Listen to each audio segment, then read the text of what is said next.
Hi, I'm Matt from the Tolkien YouTube channel, Nerd of the Rings. If you're coming here from part 1, welcome. If you didn't see that part yet, check it out after you watch this video where I chat with Alan about his process working on the Lord of the Rings films and this beautiful new edition of The Hobbit. I'm curious, turning to the illustration process, what's kind of your go-to setup when you work? Do you put on any music? Do you, set the mood for illustrating Tolkien? Do you have a routine? Well, not specifically for Tolkien, but I listen to the radio most of the time when I'm working, because I want to have something in the background. It's like sitting in a cafe. It's quite a good place to be creative because you've got this activity and kind of a slight kind of hubbub of noise that makes you, it kind of reduces the tension a little bit. I guess that's what's happening, and it just frees the mind a little bit. So just listening to Radio 4, which is our kind of what used to be called the home service on the BBC. And it's mainly, it's just a real kind of mixture of magazine programs and little stories and plays. And so that's my kind of staple. And then occasionally, if I need a bit more energy, switching on, putting on some music, or switching over to Radio 6 or something, which is, a bit more lively. Yeah. But I do listen to a lot of music generally. I love music, and it's great to kind of great way of sort of getting you on your feet and just kind of being active. And I guess I'm a bit of a dreamer really. If there's nothing happening at all, I just kind of slump and draw. I mean, that's my usual thing, is just have a sketchbook and pencil and just see what emerges. Yeah. And so every morning I go to a cafe and have breakfast and do a drawing at the same time. Yeah. And not with any particular work in mind. It's just, they're just kind of imaginary landscapes. And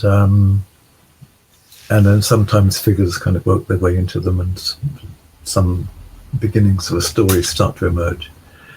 But I just do that to kind of get me going for the day, and then come back and put on the radio and start work. Now, did you always have the habit of carrying a sketchbook, or did you have too many times happen where you were out and then something came to mind and you couldn't draw it because you didn't have anything to draw it on? Yeah, from pretty early days, I always had a sketchbook with me, and I've kept them all. And that's one of the projects that I want to do at some point, is to have a kind of retrospective collection of my sketches from my sketchbooks. Yeah. But it's partly seeing something and being able to kind of make a quick note of it, and but also just doodling and seeing what arises from that. I just, if I've got a pencil in my hand and there's a surface, things just start to appear, and that's always been the case. And often they're very kind of odd and surreal, but there are occasional little good ideas that emerge, that work their way into finished artworks. Yeah. Well, that would go along well with the Lord of the Rings and Hobbit sketchbooks that you've published over the years. Yeah, get out some of those. It'd be interesting to see them. From over the year. Some of the old stuff and the newer stuff, and yeah.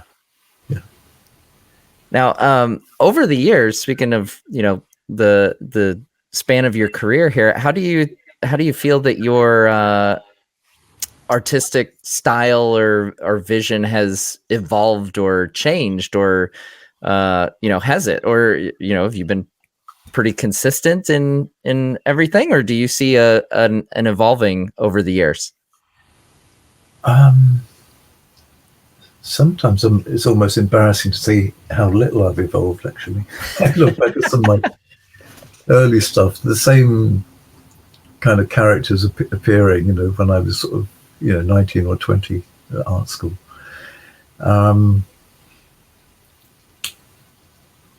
Hopefully they've got better over time. I was gonna say, as a fan, I think I would frame it as you don't mess with perfection. Personally, I think that's the way I would frame it. Well, I think I've definitely, I feel myself kind of moving more towards just pure landscapes. And, and so less of the figure work. I had this great teacher when I went through 3 years, or 5 years altogether, almost, of art education, and then I actually started work as an illustrator when I decided to go and do some life drawing. So I started going to anatomy and life drawing classes in London, and there was a great teacher there, and it was just one morning a week for a year, and just having that understanding of how the body works, and kind of developing pencil techniques as well.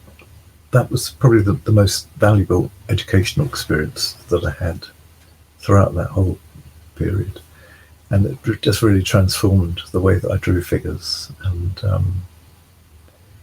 so I'm very, very grateful for that. Now, do you? This is kind of a random question because I forgot that I was going to ask this earlier with the Middle Earth stuff. Do you have a personal favorite of yours that you've done, or that you're particularly proud of how it turned out? Anything that you have, kind of a special affinity for?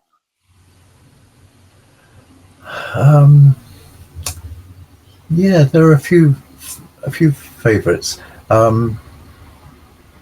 A couple that I did for the book for the Lord of the Rings. There's one of Orthanc, and it's just kind of the bottom of Orthanc, with the flood waters, and this little figure kind of crawling up the steps, worm tongue sort of retreating into Orthanc, and also the picture of Helm's Deep, very kind of detailed battle scene with the breach in the wall and lots of activity. And I think part of the reason I'm so fond of those is that they reproduce so kind of directly, really, in the film. So they would kind of develop them and design the rest of Orthanc and the rest of Helm's Deep as well. So they kind of summon up a whole, not just the experience of doing the pictures, but also working on the films. Yeah. I think that Two Towers illustration, as soon as you started talking about it, it jogged back to memory the first time I read Two Towers. I'm pretty sure that's the cover image on the version that I read. Yes, it was mentioned that was actually used for the cover before I'd illustrated The Lord of the Rings.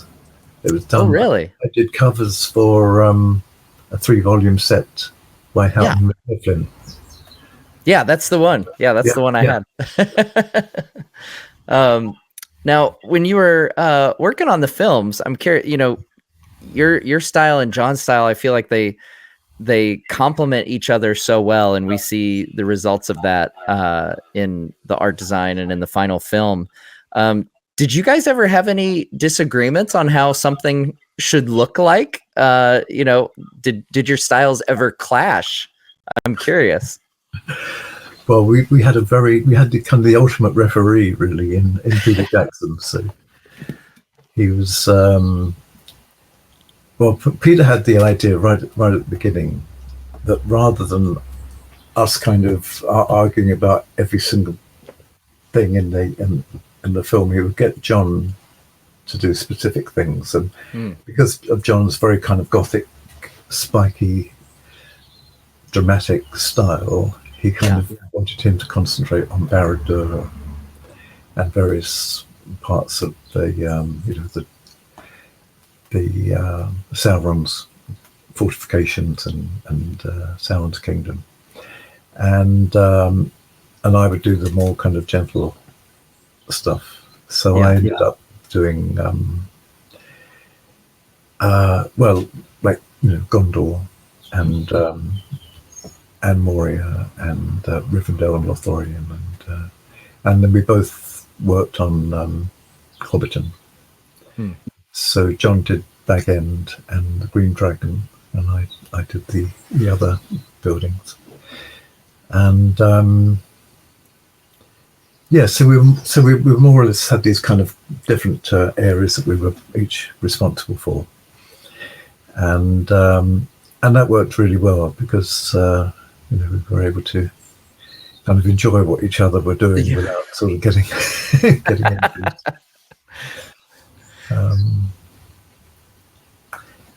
it. So John did like Minas Morgul, for example, which was a great design. Yeah. Do you have a favorite illustration of John's? Probably quite a few actually. I think some of the ones he did at Barad-dûr were really exceptional, and there's one in particular that was with Barad-dûr in the background, a very kind of gothic and pitted and almost kind of Bashinsky style image, and then with the fell beasts in the foreground with the Witch King, and that's a great piece. I know exactly which one you're talking about. Yeah, and of course his classic Gandalf striding through the rain image. Oh yes, yeah, which is wonderful, and really informed so much of the look of Gandalf in the films. Yeah, particularly the hat.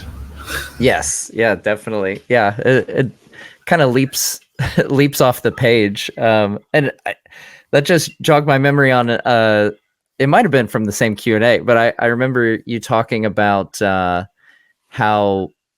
a lot of times, and I have this experience too, where I can kind of keep separate book and adaptation, but then you talked about anytime you read Gandalf now, you hear Sir Ian's voice, and I have the exact same thing.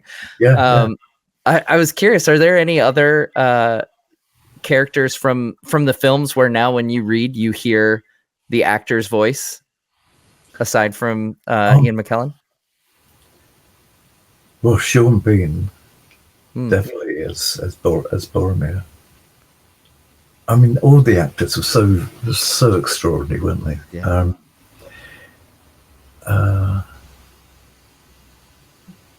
That was the real treat for me, was seeing the actors actually bring these characters to life and just being amazed at what they were doing, and then meeting your heroes, meeting Christopher Lee and Ian McKellen and Rico, and there was just a delight, and I occasionally would be on set when the work was, when the actors were performing. It was usually if I had some drawings to show Peter, so we would kind of be in the background and more or less watching on the monitor. And but there's one thing that really stuck in my mind, and that was watching Andy Serkis doing this kind of dialogue with between Smeagol and Gollum. Yeah. And just watching him do that, and it wasn't like it was done in two. He wasn't doing one character and then the other. Right. It was done in camera in one take. and just watch him go from one character to the other. And it was a magical experience just kind of watching that. To see his mind working and to see this, brilliant kind of one-man show unfolding before me. And then seeing the whole process of that kind of, finally being animated and brought to life. Yeah. Yeah. I always love asking folks who are. Yeah. Oh, sorry. Go ahead. What did you say? No, I was just saying there was a lot of moments like that which are really memorable to do with the actors. That was one of the things I'm most grateful for. Really, is being able to kind of watch that process. Yeah, I love asking folks who are involved in the films. When did you kind of know that those films were something special? I know, some people refer to like seeing the reel at Cannes, or when they walk through Weta Workshop, or there's all these various moments that people have, and it hits people at different times, it seems like. But I'm curious for you, when did you kind of have that thought in the back of your mind, oh my gosh, this could be something huge and amazing? Well, actually, it wasn't until seeing a screening of the whole thing in Peter's screening theatre, not completely finished, but more or less finished with some fine tuning to do. And I think that was the time when, for a lot of the people working on it, that was the first time they'd really had a chance to see what we had. And I'd seen, obviously a lot of amazing material, a lot of great shots, but there was so much of it. There was just a mass of film to go through, and so you're seeing some great stuff, but also seeing a lot of stuff that just wasn't working as well, that would end up kind of not making, and thinking, oh gosh, that doesn't that looks terrible. And but then just kind of trusting that Peter would make the right choices,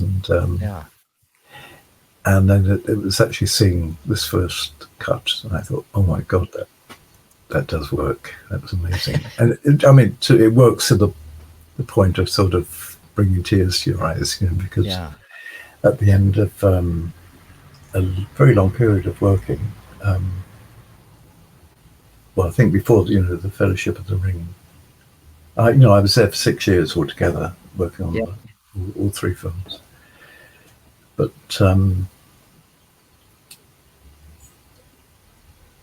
just seeing how moved you were actually by the acting and the dialogue and the visuals, and everything was just kind of working together so well. It's just such a finely crafted piece of work, and it was just brilliant. Yeah. Well, and it had to be, kind of extra special for you. You've been a Tolkien fan since 17, and then to illustrate the world, and then to be part of bringing the world to film. It's kind of a, I don't know many other mediums that you could check off your checklist.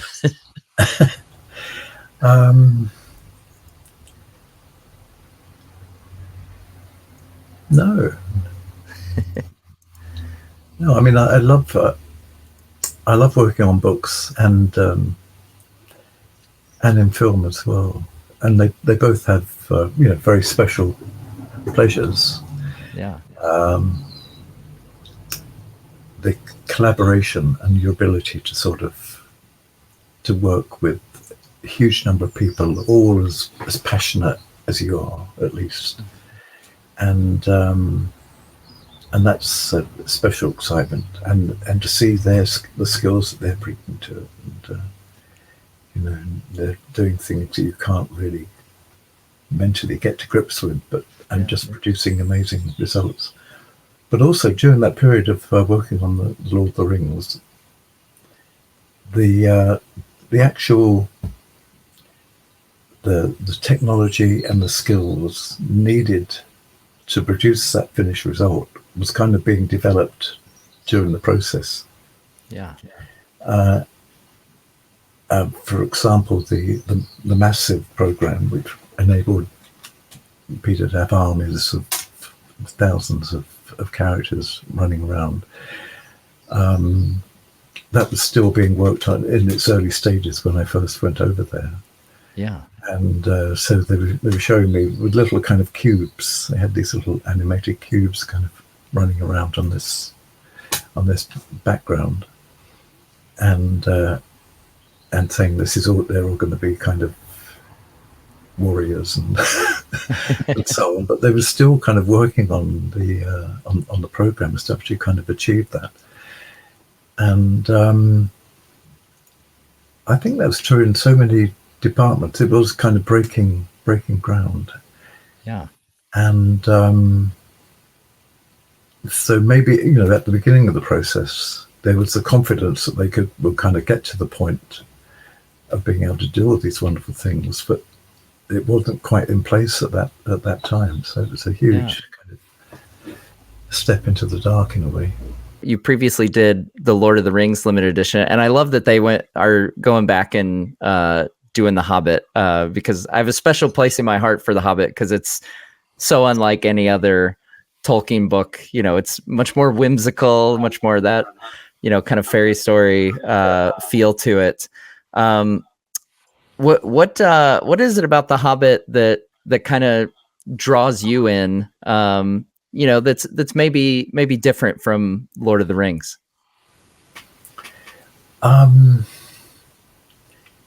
Yes, I'd always loved the Hobbit as well. I think probably the Lord of the Rings was my initial kind of entry into Tolkien's world, but always be my favorite. But the Hobbit's just such a charming story, and just beautifully written. A kind of a perfect children's book, really. Yeah. And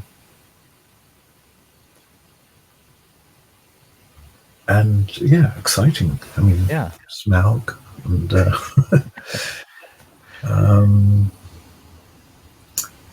the Battle of Five Armies and so on. It's a brilliant book. Yeah. It's kind of interesting to go from, because I was the same way. I'm introduced to Lord of the Rings, and then to go back and have this children's book after the fact. It's kind of an interesting. I don't want to say step back, but it's a whole different tone and level of it's just fun. I like you said, it's just fun. Now, naturally, because we Tolkien fans and book collectors and everything. If I don't ask this, I'll get ridiculed in the comments. Is there any chance that we might get further limited editions from you and Folio Society, whether that's maybe Children of Hurin, one of my personal favorites, or somewhere else in Middle Earth? I don't know. Is the answer. Certainly haven't talked about that. Perhaps. To be fair, I'm a bit early maybe with this questioning, since this one hasn't come out at the time we're recording this, so we're releasing it. But that's that's what we do as fans. We start thinking ahead, and but is that something you'd be open to? You've worked with Folio Society. It seems like you guys have a good thing going on. Well, the few other books that I want to do first, and so I've got some some things I want to develop, and I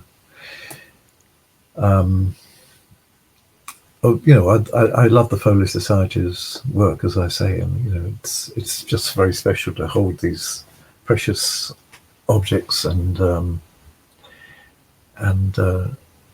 you know, the care that's taken with the production of them is just wonderful. Yeah. So it feels like almost a selfish thing to actually you know, to have some of these objects, but yeah, there's other things I want to explore, I think, as well, and so I can't be too self-indulgent, you know. Yeah. Well, that kind of leads me into I like to kind of end with a bit of a lightning round.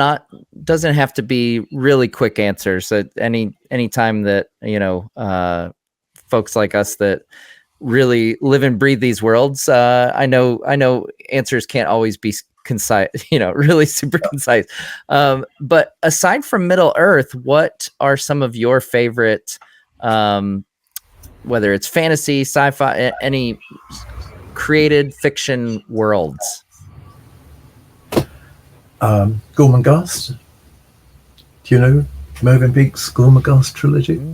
Okay. Interestingly, the Folio Society have just done a brilliant edition with Dave McKean of, and it's just one of my. It's another trilogy. It's just one of my favorite books of all time. It's set in this crumbling castle with a strange assortment of characters. It's this kind of aristocracy. Lord Groan is kind of the centre of the family, and everyone's kind of mad, eccentric, twisted in some way. But it's just a wonderful bunch of characters. So there's the three books are Titus Groan, Gormenghast, and Titus Alone. And Titus is the child that's born to inherit this mad kingdom, and how he struggles with that as he grows up. It's a wonderful read. I would recommend it to anyone. That's great. Yeah, we love book recommendations here for sure. What is your favorite Middle Earth location? And I usually phrase this as, if you were to live somewhere in Middle Earth, where would you want to live?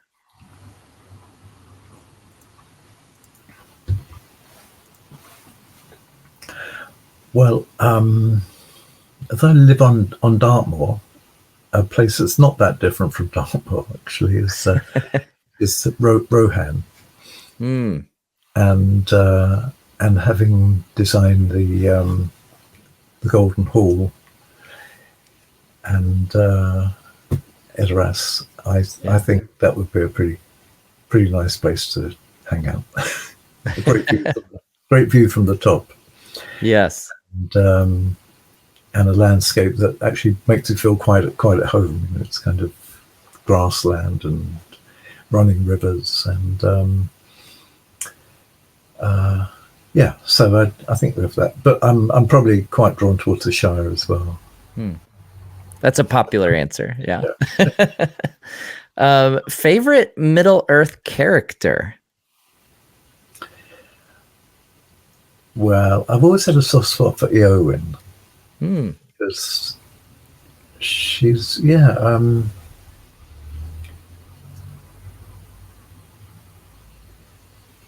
I mean, I love the way that she was played by Miranda Otto, for one thing, but yeah, just, you know, her courage and her kind of spiky quality. Yeah, I think I'll go with Eowyn. Yeah. Now, I asked you earlier if you had a favorite illustration of John's. Do you have a favorite illustration of Ted's?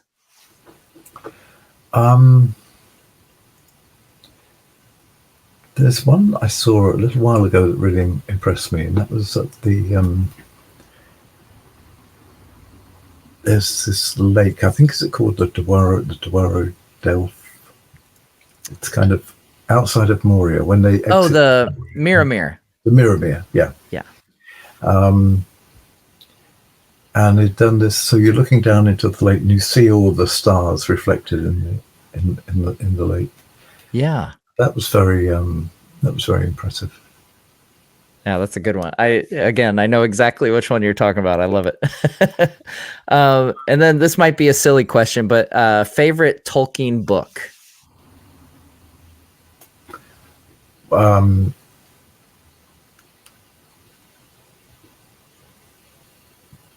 Yeah, The Lord of the Rings. Yeah. Yeah. What would be your favorite aside from Lord of the Rings, you think? Hobbit. The Hobbit? Can't complain about that answer. Now, reminder, folks, the limited edition of the Alan Lee illustrated Folio Society limited edition of The Hobbit comes out November 19th. So that is 1 week after this interview is dropping. So you'll definitely want to mark your calendars.